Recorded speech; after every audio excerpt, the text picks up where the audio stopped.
All right, so I just got back from taking a look at the Xbox Ally and the Xbox Ally X with Xbox and Asus at Gamescom. There's a few things that we have to talk about. There's a lot of actual good stuff that they're doing, and there are a number of things that it feels like they don't really have an answer to just yet.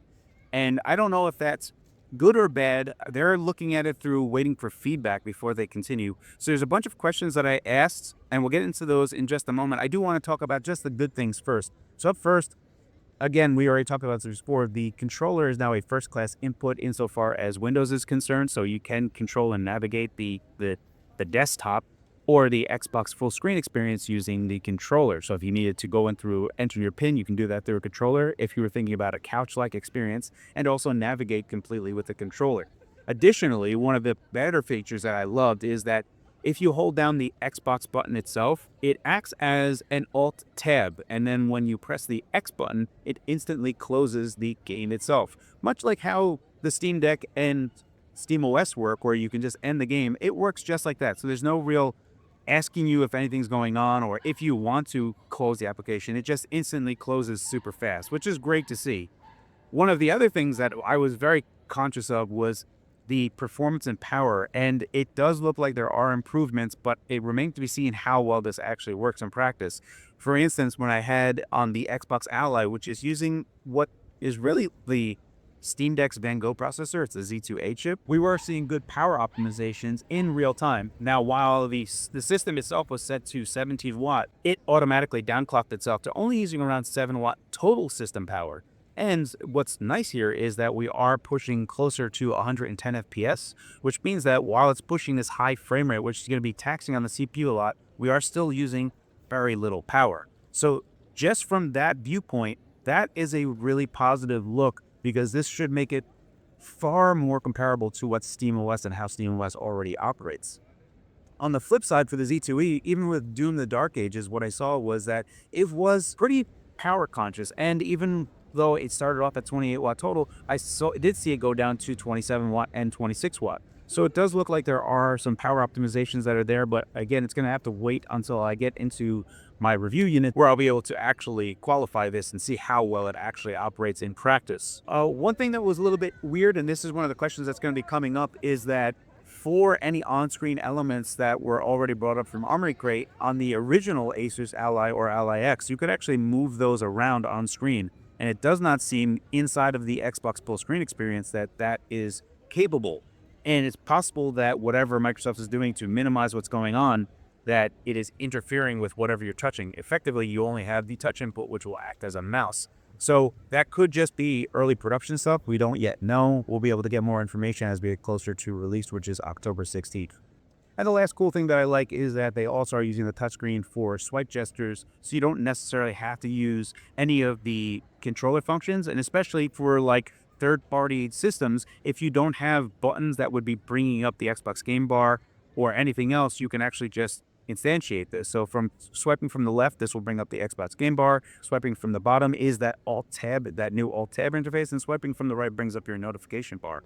So these are really cool. I think that how they are implementing this is intuitive. So that is really good. Now we have to get into some of the questions that are going to be a little bit more technical. So one of the questions I asked is, in the Xbox experience, does multi-monitor work? And unfortunately, the answer is at launch, answer is no. And effectively, it only mirrors what is on the screen.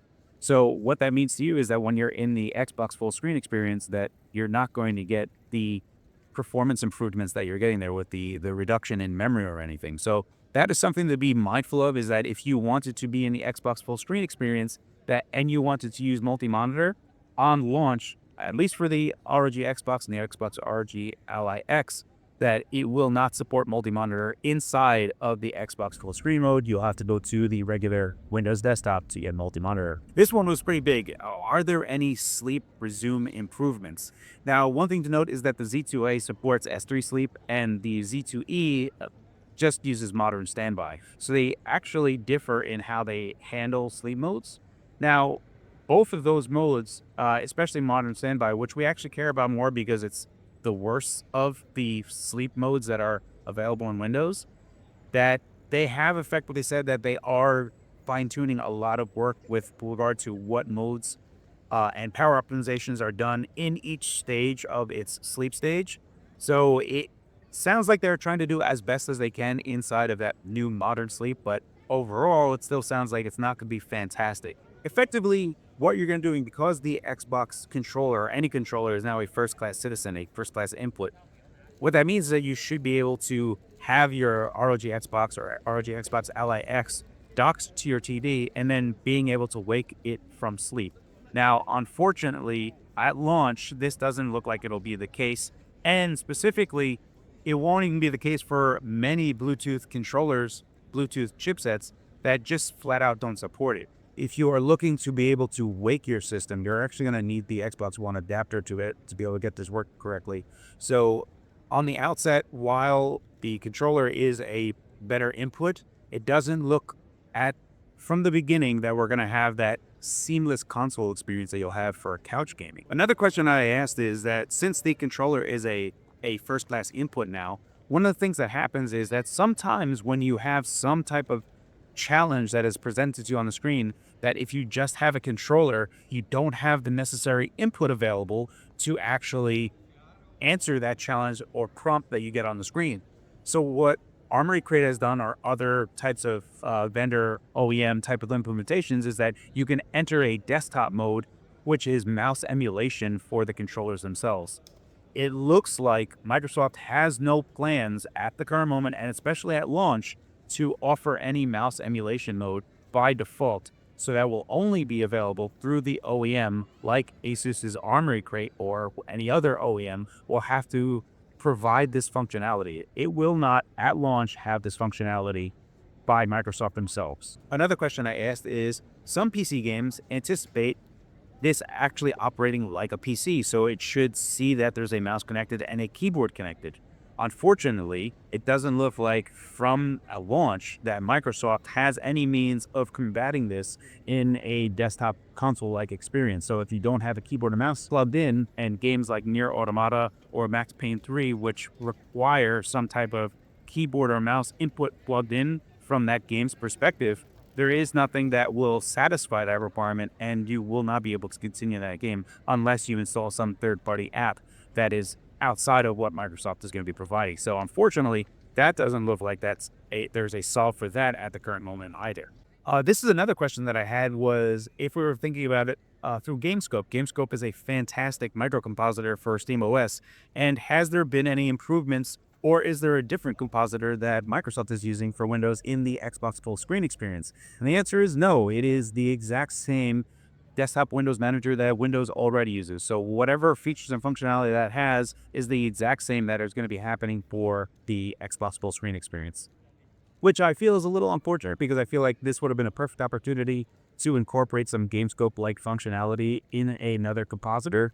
But at the moment, that's what we have, so it is what it is. And for the Z2E specifically, because that has an NPU, one of the features that they've had, which was more for the Snapdragon Windows on ARM side, is a functionality called AutoSR.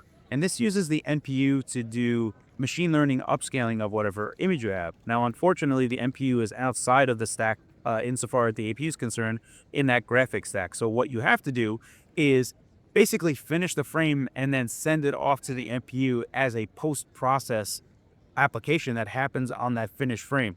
The end result being is, while the NPU can do a fairly good upscaled image, that it will have a tax. There are going to be around a 10 to 15 millisecond render time on top of that to actually get that working. So in many games, this is just not going to be worthwhile to use. If it's a game that is not very interactive, this would be something that you could use. But one area where this would be helpful is if you were going to be doing to a 4K full screen output, using the NPU to upscale to 4K will give you a better overall image quality result from a lower resolution. It's going to be a give or take insofar as where this actually works or how this is going to be implemented. It remains to be seen if this is worthwhile or not. Okay, so this one is actually important. Is there a different scheduler used when in the Xbox full screen experience mode? And the answer is no, but there's a mixed answer here, is that they are indeed looking at improving the memory management and the Windows scheduler as well. This applies more to just general Windows. They are mindful of it, and they have a lot of eyes looking at it, but it's wasn't the perfect answer that I was looking for, and I really hope that they spend a considerable amount of effort to improve this area, because this is where they're going to get a lot of benefit, especially for power optimizations, without wasting power on these chipsets, which we desperately need on APUs. Another question I asked was, does third-party software work, like Rivatuner or Afterburner or anything else that will be showing up on the screen? And the answer that I got was no. So inside of the Xbox full screen experience, drawing things on the screen, there is not a lot of allowance. And maybe this also applies to actually touching the screen and moving around on-screen elements like on Armory Crate doesn't work as well. That could be part and parcel with the whole thing, but at the moment, using any type of HUD outside of what is from Armory Crate or otherwise does not seem to be available, at least right now. So that is a bit unfortunate. Another question I asked is, can we install games from other launchers like Steam or GOG while we're in the Xbox full screen experience? And the answer is, unfortunately, no. It operates like how the Xbox app operates now. So that's kind of not a great solution. It operates like how Steam Deck does now. So you have to go out into the desktop experience for Steam OS and then install games and then put them into work inside of the game mode inside of Gamescom for the Steam Deck. So it operates in a similar manner, but it just feels like a half measure, honestly. So not the best situation. I think I would really love it if they could figure out some means of installing the games when you're already in the Xbox full screen experience, especially if you think about it from a couch gaming perspective. You don't really want to be going to the desktop if you have to use a controller, especially if there's no mouse emulation mode. When you're in the desktop experience, you're going to need a keyboard and mouse. So there's a weird imbalance here, and it seems like it's really just focused more from a handheld experience rather than using it as a console on your couch.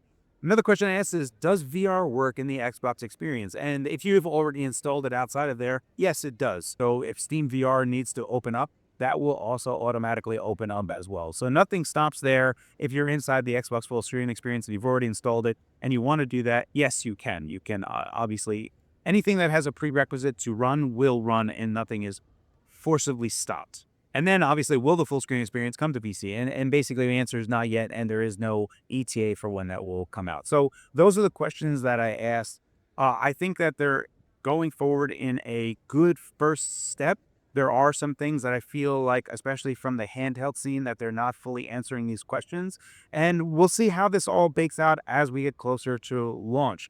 Hopefully I can get a review unit a few weeks before the release date so that I could give you guys all the benchmarks and give you guys a good comparison, especially with the Steam Deck and the older Ally and the Ally X, to give you a good idea of how these machines compare to each other and, you know, how they look and if it's going to be worth your money. With regards to the price for these things, what Best Buy had shown initially was that the Z2A version, effectively the Steam Deck version, was $550, which honestly is a really aggressive price, as well as the Z2E version, which we had at $900. Now, for an HX370 device, a lot of these devices from competitors from boutique shops are around $1,200. So this is going to be around $300 less if this $900 number is correct. If that is correct, that is aggressive, but from a lot of people's perspective, that's not very good value at all. So it remains to be seen how well this sells. I think pricing-wise for both of them, they are aggressive compared to what the chipsets are and what competing handhelds have sold for.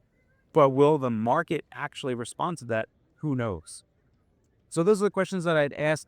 My initial reactions to them, I think that the power optimizations are looking pretty good. I hope that this continues as we get closer to launch and when I get my review units that I can be positive on this, because mostly I think about this not just from the Ally or Ally X and this Xbox thing, but mostly for the whole Windows ecosystem and for other handhelds, and will this be a benefit for all handhelds and all Windows systems? Because that's where I really see this, is the generality of hardware agnostic and making it as best as possible for any hardware that you want to use. So that's it for my look. Thank you very much to my YouTube channel members as well as my Patreon members. Your support really means the world to me, guys. I hope this video was informative. As always, guys, thank you for your time.